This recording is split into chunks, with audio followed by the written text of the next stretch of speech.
नमस्कार, आप देख रहे हैं न्यूज 24। मैं हूं विपनेश माथुर और ब्रेकिंग विद एजेंडा में आप सभी का स्वागत है। नई संसद के उद्घाटन का बहिष्कार क्यों? ब्रेकिंग विद एजेंडा में आज चर्चा, नई संसद का उद्घाटन करने का अधिकार किसको होना चाहिए, राष्ट्रपति या फिर प्रधानमंत्री? इस पर हम चर्चा करने वाले हैं। सवाल इसीलिए आज का अहम है क्योंकि संसद के 3 अंग होते हैं। पहला राष्ट्रपति, दूसरा लोकसभा, तीसरा राज्यसभा। आप जानते हैं अब विपक्ष, कांग्रेस समेत कई विपक्षी दल ये कह रहे हैं कि नई संसद का उद्घाटन करना चाहिए क्योंकि लोकतंत्र में सबसे बड़ा पद उन्हीं का होता है, राष्ट्रपति को करना चाहिए, ये विपक्ष का कहना है। इस पर बीजेपी कांग्रेस को राजीव गांधी का पुराना वीडियो दिखाकर कह रही है कि अपने लिए कुछ और नियम, दूसरों के लिए कुछ और नियम। मामला इतने पर ही थमता दिखाई दे रहा नहीं है। आम आदमी पार्टी, टीएमसी, आरजेडी, जेडीयू और लेफ्ट ने निमंत्रण कार्ड पर पीएम मोदी द्वारा उद्घाटन छपा देखकर इसके बहिष्कार का भी ऐलान कर दिया है।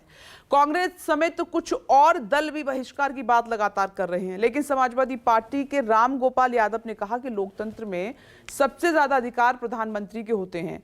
अब 28 मई को उद्घाटन में कौन पहुंचेगा, कौन नहीं पहुंचेगा, ये देखना दिलचस्प होगा। तो आज चर्चा इसी मुद्दे पर कि राष्ट्रपति से नई संसद का उद्घाटन क्यों नहीं करवाया जा रहा, क्या विपक्ष हर मुद्दे पर पीएम मोदी के विरोध का मौका क्यों खोज रहा है। तो अब कौन कौन सी पार्टियां इस निमंत्रण मिलने के बाद उद्घाटन समारोह में पहुंचेंगी, ये देखना होगा। कांग्रेस ने अभी तक फैसला नहीं किया है। कांग्रेस ने सवाल जरूर उठाया कि जब राष्ट्रपति देश में मौजूद हैं तो राष्ट्रपति से उद्घाटन क्यों नहीं करवाया जा रहा है, राष्ट्रपति उपराष्ट्रपति को इनविटेशन क्यों नहीं दिया जा रहा है, प्रधानमंत्री किस हक से इसका उद्घाटन कर रहे हैं। जबकि सरकार की तरफ से, बीजेपी नेताओं की तरफ से ये कहा जा रहा है कि प्रधानमंत्री नरेंद्र मोदी ने ही नींव रखी थी, उनके पास सबसे ज्यादा अधिकार होते हैं। तो संसद के अंग कौन कौन से हैं देख लीजिए। पहला राष्ट्रपति, लोकसभा और फिर राज्यसभा। इसी बात को मुद्दा बनाते हुए विपक्ष सवाल उठा रहा है कि आखिर किस अधिकार से प्रधानमंत्री नरेंद्र मोदी इस संसद भवन, नए संसद भवन का उद्घाटन कर रहे हैं, जबकि सबसे पहले प्रथम जो व्यक्ति है देश में वो राष्ट्रपति है, उन्हीं को ही उद्घाटन समारोह में नहीं बुलाया जा रहा है। इसीलिए कई पार्टियों ने इसका बहिष्कार का ऐलान किया है। मंत्री खुद करते हैं, ये राष्ट्रपति करना चाहिए। पहले फाउंडेशन करते वक्त भी वो उस वक्त के जो शेड्यूल कास्ट समाज से आए थे, दलित समाज से, उनको फाउंडेशन पे नहीं बुलाया। इस वक्त इस इनॉग्रेशन को भी वो शेड्यूल ट्राइब मुर्मा जी है और ये बोलते हैं हम शेड्यूल कास्ट, शेड्यूल ट्राइब्स को इतना महत्व दिया। अरे जिस जगह महत्व देना है, उनकी गरिमा बढ़ाना है, उस जगह तुम उनको देते नहीं। नरेंद्र मोदी अपना प्रचार करने चाहते हैं कि वही पार्लियामेंट का बिल्डिंग बनाया। ये हमें अच्छा नहीं लगा, ये संविधान का खिलाफ हुआ। राष्ट्रपति करते तो ठीक होता, क्योंकि राष्ट्रपति हमारा देश के प्रधान है और पार्लियामेंट का भी प्रधान है। 28 तारीख को संसद भवन के सामने, नई संसद भवन के सामने महिलाओं का महापंचायत होगा। सभी लोग पीछे खड़े रहेंगे, हमारी ताकत बनने का काम करेंगे, लेकिन महिलाओं का महापंचायत है और महिलाएं इसको लीड करेंगी। और जितने भी हमारी बड़ी माताएं हैं, बहनें हैं, जो हमारे साथ में समर्थन में आएंगी, और हम चाहते हैं कि वो बढ़ चढ़ के हिस्सा लें, क्योंकि अगर ये आवाज़ उठी है तो ये आवाज़ दूर तक जानी चाहिए। देखिए, संसदीय लोकतंत्र में असली कार्यकाल का तो प्रधानमंत्री होता है, इसलिए इस पर अगर कोई सवाल उठाता है तो मैं कुछ नहीं कहना चाहता।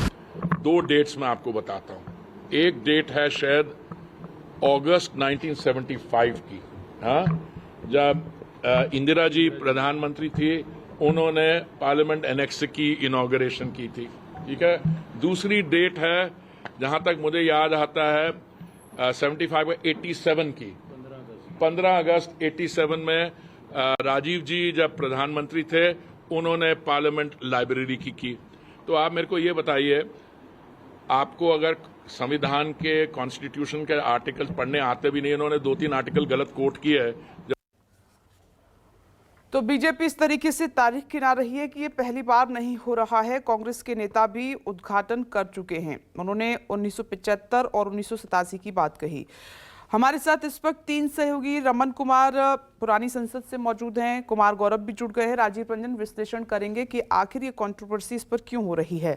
साथ ही 2 मेहमान BJP spokesperson Rajiv Jaitley ji आपको टीवी स्क्रीन पर नजर आ रहे हैं, मानस जायसवाल जी और हैं टीएमसी स्पोक्स पर्सन।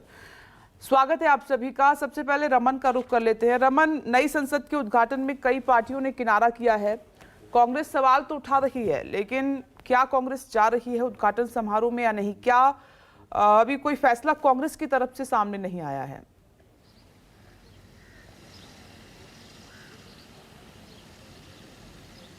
देखिए, अभी तक नई संसद के उद्घाटन के दिन कांग्रेस पार्टी के नेता मौजूद रहेंगे या नहीं रहेंगे, इस बारे में कोई फैसला नहीं हुआ है। लेकिन इस वक्त मैं संसद भवन के ठीक सामने स्थित हूं और संसद भवन के ठीक सामने नया संसद, जिसका कि इनॉग्रेशन 28 तारीख को प्रधानमंत्री के द्वारा होना है, और इसी बात पर विवाद लगातार पैदा हो रहा है कि क्या संसद भवन का उद्घाटन प्रधानमंत्री को करना चाहिए या राष्ट्रपति को करना चाहिए। अभी हरदीप पुरी का बयान आपने सुनाया। हरदीप पुरी लगातार ये बात कहते रहे हैं कि राष्ट्र का मुखिया राष्ट्रपति होता है, लेकिन सरकार का मुखिया प्रधानमंत्री होता है, और प्रधानमंत्री सरकार को रिप्रेजेंट करता है संसद के अंदर, दोनों सदनों के अंदर। इसीलिए इस मामले में अगर जो उद्घाटन करने का फैसला लिया गया है कि प्रधानमंत्री करेंगे, क्योंकि उन्होंने आधारशिला भी रखी थी 2020 में, और 2023 में प्रधानमंत्री के द्वारा उद्घाटन करना कोई गलत बात नहीं है। लेकिन विवाद का मुद्दा सिर्फ एक नहीं है कि प्रधानमंत्री उद्घाटन क्यों कर रहे हैं। विवाद का मुद्दा एक और भी है कि सावरकर के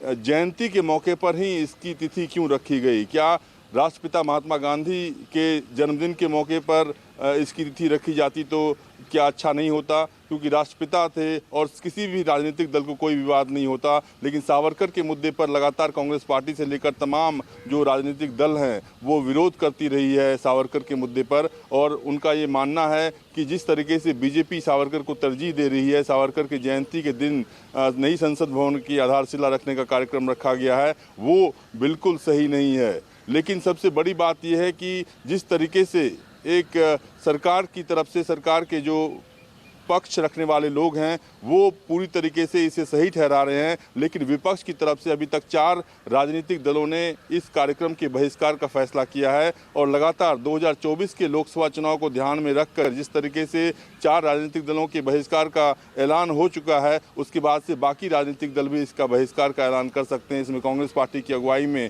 तमाम राजनीतिक दल हैं जो बहिष्कार का ऐलान कर सकते हैं। विपनेश।